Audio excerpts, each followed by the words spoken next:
জাতিগত শংসাপত্র জাল করে পঞ্চায়েত ভোটে জেতার পর সেই শংসাপত্র জাল প্রমাণিত হওয়ায় সদস্য পদ খোয়া গেল তৃণমূল কংগ্রেস নেতার। মুর্শিদাবাদের ঘটনা। মুর্শিদাবাদের ফারাক্কার বেওয়া ২ নম্বর গ্রাম পঞ্চায়েতে এই ঘটনাটি ঘটেছে। জাতিগত শংসাপত্র জাল করার অভিযোগ উঠেছে এই পঞ্চায়েতের বিজয়ী প্রার্থীর বিরুদ্ধে। মুর্শিদাবাদের ফারাক্কার বেওয়া ২ গ্রাম পঞ্চায়েতের ঘটনা। এই পঞ্চায়েত সদস্যের সদস্য পদ বাতিলের জন্য আধিকারিকদের চিঠি দিয়েছেন মহকুমা শাসক।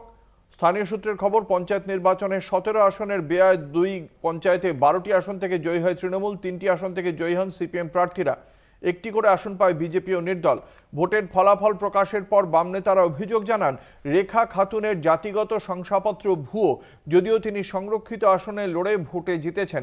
কলকাতা হাইকোর্টের দ্বারস্থ হলে কোর্টের নির্দেশে রেখা খাতুনকে শোকজ করে জেলা প্রশাসনের তরফে এই ঘটনার শুনানি শুরু হয়।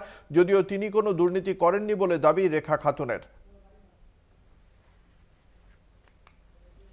ওবিসি সার্টিফিকেট করার জন্য একটা মানুষ যারা অরিজিনাল সার্টিফিকেটটা তৈরি করছে তারা মাথার ঘাম পায়ে বেরিয়ে চলে আসছে। যখন বলছে এটা ভুল আছে, এটা বংশ তালিকা ভুল আছে, এটা বংশ তালিকার সঙ্গে লিঙ্কেজটা পাওয়া যাচ্ছে না, এ হচ্ছে। তো এটা দুর্নীতিটা আছে, আপনার ব্লকে আছে, ব্লক স্তরের মানুষের যারা অফিসার আছে তারাই করছে।